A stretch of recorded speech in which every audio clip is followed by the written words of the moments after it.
పరమ భాగవతోత్తములై భగవంతుణ్ణి చేసిన స్తుతి పాఠాలలో కూడా ఇటువంటివి పద్యాలు శ్లోకాలు కనపడుతుంటాయి.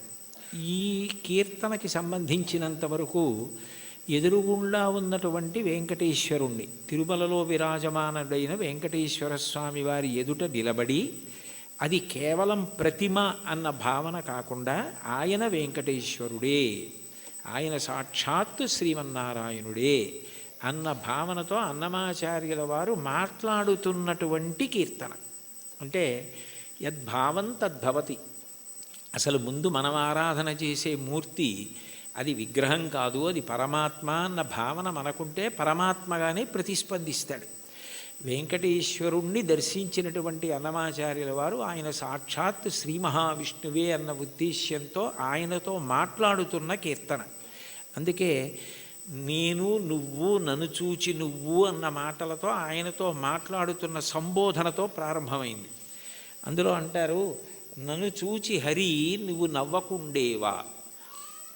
నన్ను చూసి నువ్వు నవ్వకుండా ఉండలేవు, నాకు అర్థమైంది. అయితే నవ్వడం అనేటటువంటి మాటలో పరిహాసం చేయడం ఒక ఎత్తు.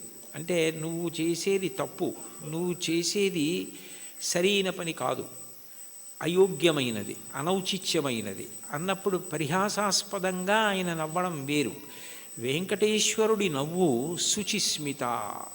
రామాయణంలో అంటారే, తృణమంతరత కృత్వా ప్రత్యువాచ శుచిస్మిత అంటారు. ఒక కన్నతల్లి పసిబిడ్డడి యొక్క అమాయకత్వానికి ఎంత శుద్ధమైన నవ్వు నవ్వుతుందో, ఎంత పవిత్రమైన నవ్వు నవ్వుతుందో, భగవంతుని యొక్క నవ్వు అంత పవిత్రంగా ఉంటుంది మనం చేసే అమాయకపు పనులు చూసి. తల్లి ఏదో వేడిగా ఉన్నటువంటి పాయస పాత్ర అక్కడ ఉంటే పిల్లవాడు వెళ్ళి నేను తినేస్తానని పాయస పాత్రలో చెయ్యి పెట్టబోతే, నువ్వు తినలేవురా, అది చాలా వేడిగా ఉంది, నేను చల్లారి పెట్టి పెడతానని చెప్పి ఎంతో ప్రేమగా నవ్వి వాడిని దూరంగా పెట్టి ఉప్పుని ఊది చిన్న చిన్న ముద్దలు వాడి నోట్లో ఎంత ప్రేమతో తినిపిస్తుందో అంత ప్రేమతో నవ్వుతాట భగవంతుడు. అందుకని భగవంతుని యొక్క నవ్వు శుచిస్మిత, మందహాసం, చిన్న నవ్వు నవ్వుతాడు అని. అందుకని మూకశంకర్లు మందస్మిత శతకం చేశారు. 100 శ్లోకములు ఆయన నవ్వు మీద చేశారు, అమ్మవారి నవ్వు మీద. అటువంటి భగవంతుడు దేనికి నవ్వుతున్నాడు అన్నమాచార్యుల వారిని చూసి అంటే, ఆయన నేను ఈ మార్గం పట్టుకున్నాను కాబట్టి నేను ధరిస్తాను అని అనుకుంటున్న వాళ్ళని చూసి నవ్వుతాట. ఎందుకని అంటే, ఏ మార్గం మీరు పట్టుకున్నా అది ఎక్కడ వరకు తీసుకెళ్ళగలదు అంటే భగవంతుడు ఉన్న చోటుకి తీసుకెళ్ళగలదు, భగవద్ దర్శనం చేయించలేదు. మీకు అదేదో నేను గొప్ప కోసం చెప్పట్లేదు, ఉదాహరణ మీకు బాగా పట్టుకోవడానికి చెప్తున్నాను. మీకు నన్ను చూడాలి అని అనిపించింది అనుకోండి, ఆయన ఎక్కడ ఉంటారండి అని అడుగుతారు. ఏదో ఫలానా చోట ఉంటారండి అని చెప్పారనుకోండి, మీరు అక్కడికి రాగలరు. కానీ తలుపు తీసి మా అబ్బాయి ఇవాళ ఆయన ఎవరిని చూడాలనుకోవట్లేదండి, ఆయన ఏదో చదువుకుంటున్నారు, నేను ఎవరిని చూడనని చెప్పారు అన్నారనుకోండి, మీరు చూడగలరా నన్ను? సాధ్యం కాదు. కానీ ఎవర్రా అని నేను అడిగాను అనుకోండి, వాడు వచ్చి నాకు ఏదో చెప్పాడు అనుకోండి, సరే ఉండు 5 నిమిషాలు చూసి వస్తాను అని నేను వచ్చాను అనుకోండి, నేను మిమ్మల్ని చూడాలని వస్తే మీరు నన్ను చూడగలరు తప్ప, మీరు చూడాలని వస్తే నా చేత మీరు చూడబడలేరు, మీరు నన్ను చూడలేరు. మీరు నన్ను చూడడం మీ చేతిలో లేదు, నా చేతిలో ఉంది. ఇంత చిన్న విషయమే అలా ఉంటే భగవద్ దర్శనం, భగవద్ అనుభవం మనం పట్టుకున్న మార్గం వల్ల ఫలితంగా వస్తుంది. అదేనా కర్మ అయితే ఈ కర్మ చేస్తే ఈ ఫలితం వస్తుంది అని చెప్పచ్చు. అబ్బాయి నువ్వు ఈ పొలాన్ని దున్నవయ్యా, విత్తనాలు వెయ్యి, ఇలా నీరు పెట్టు, మొక్కలు వస్తాయి అని చెప్పచ్చు.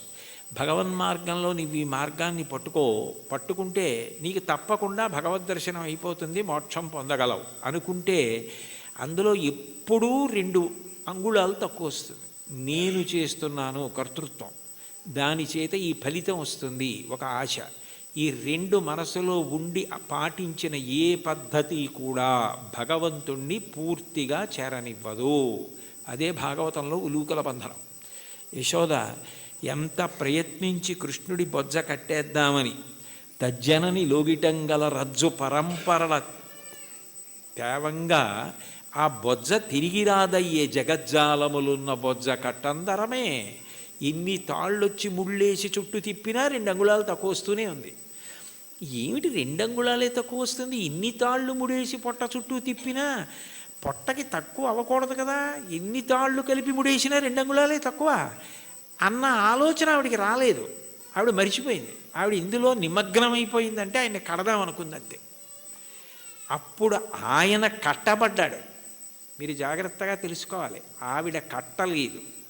అందుకే వడల చెమటలగయ నొత్తరీయముజార తురుముకున్న విరులు జారిరాల కట్టరాని తనను కట్టెదనని చింత కట్టుకున్న తల్లి కరుణ చూచి. చిక్కడు సిరికౌగిటిలో చిక్కడు సనకాది యోగి చిత్తాబ్జములన్ చిక్కడు శృతిలతి కావళి చిక్కెనతడు లీల తల్లి చేతన్ రోలన్. ఆయన వేదమంత్రాలకి దొరకడు, ఆయన లక్ష్మీదేవి కౌగిటికి దొరకడు, ఆయన సనకసనందనాథుల మనస్సులో ఎందు దొరకడు. కానీ ఆయన దొరికిపోయాడు యశోదకి. ఎందుకు దొరికిపోయాడు అంటే ఆమె ఎందుకు చేస్తోందన్నది ఆమె మరిచిపోయి ఆయన ఆయనని కట్టడం అన్న దాంట్లో 2 అంగుళాలు తక్కువ వచ్చాయన్నది ఆవిడ మరిచిపోయినప్పుడు కట్టబడ్డాడు. నేను ఇది చేస్తున్నాను, ఈ మార్గం పట్టుకున్నాను, దీనివలన ఇది కలుగుతుందని నువ్వు మరిచిపోయి ఆనందంతో అది చేసినప్పుడు ఆయన నీ చేత బంధింపబడతాడు. అదే మహాభారతంలో సహదేవుడు కట్టడం, అదే భాగవతంలో యశోద కట్టడం. అది లేనప్పుడు నేను ఒకటి పట్టుకుని ఇదిగో ఇది చేసుకొచ్చేస్తున్నాను కాబట్టి నీ దగ్గరికి వచ్చేస్తున్నాను, నువ్వు నాకు వశపడిపోతావంటే నేను గొప్ప ఆయన గొప్ప. అప్పుడు దానికి ఒక పాఠ్య ప్రణాళిక ఉంది, ఇలా చేసేస్తే ఆయన దొరికిపోతాడని. అలా ఎక్కడుంది స్వామి, అలా ఉందా అని చెప్పడానికి మనసుకు గోచరమా మాటలకు గోచరమా? మనసుకి నువ్వు దొరికిపోతావా? ఎలా దొరికిపోతావు?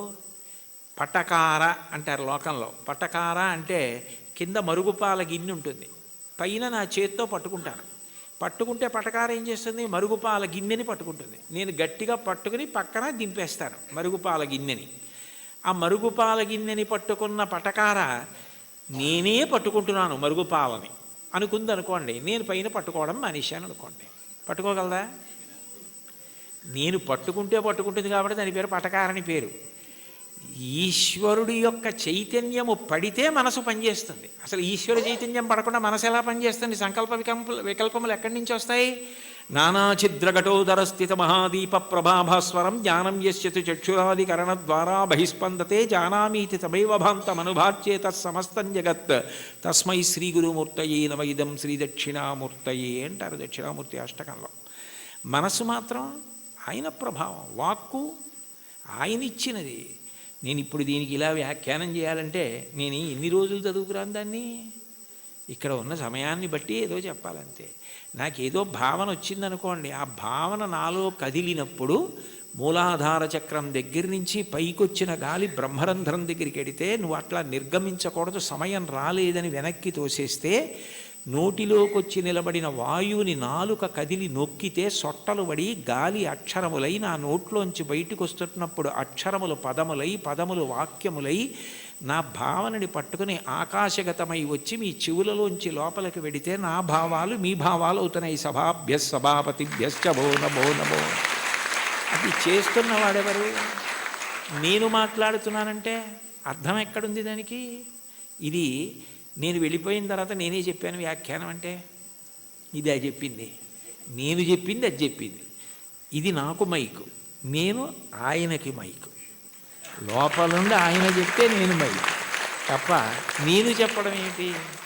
అది తెలిసిన వాళ్ళు నేనన్న మాట అనలేదు. పలికెడిది భాగవతమట, పలికించు విభుండు రామభద్రుండట. నే పలికిన భవహరమగునత, పలికెద వీరుండుగాథ పలుకగనేలా. నా స్వాతంత్రం ఎందుకు? ఆయన ఏది పలికిస్తే అది పలుకుతాడు తప్ప నేనన్నది ఏం లేదన్నారు పోతన గారు. ఏమిటి అంత భాగవతాన్ని ఆంధ్రీకరించిన మహానుభావుడు. కాబట్టి దీనికి ఇది మార్గం అన్నది ఎక్కడుంది అసలు? ఈ మాటల చేత ఆయన వశపడిపోతాడు. నేను ఇన్ని ప్రవచనాలు చేశాను కాబట్టి నేను ఖచ్చితంగా భగవంతుణ్ణి చేరిపోతాను అని ఎట్లా చెప్తావు? ఆయన అనుగ్రహం నీ చేత మాట్లాడించింది.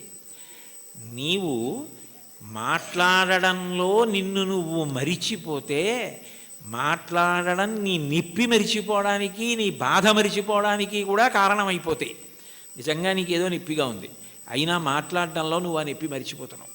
అంటే అన్నీ మరిచిపోవడానికి నీకున్నది సాధనం అయిపోతాయి. అప్పుడు ఈశ్వరుడు వశపడతాడు తప్ప ఇది నాకు మార్గము, దీనికి ఇది ప్రయోజనము అని అనుకున్నంతకాలం నువ్వు వశపడతావా స్వామి? అంత అమాయకుడివా? అది సాధ్యమా?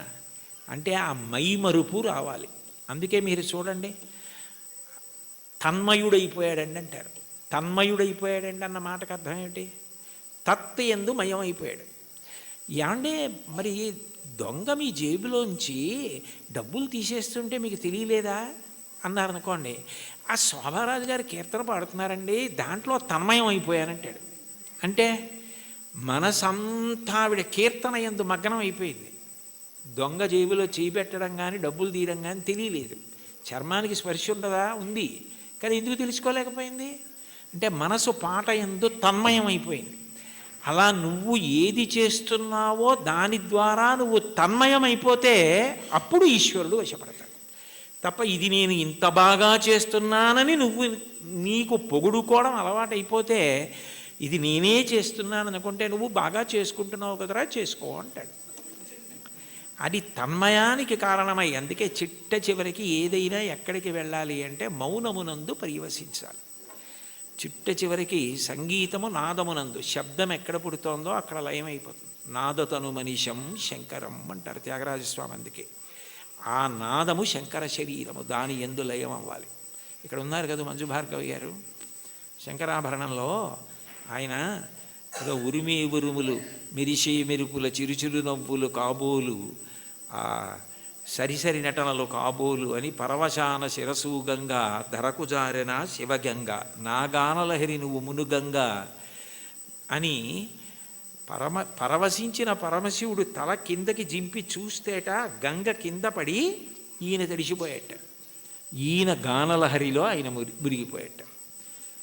అప్పుడు ఒక్క క్షణం ఆగిపోయాడు అనుకోండి, అప్పుడు నాదోపాసన చేసిన వాడను నీవాడను నేనైతే, అది నాదమునందు ఉపాసన. మౌనమునందు వెళ్ళిపోవాలి.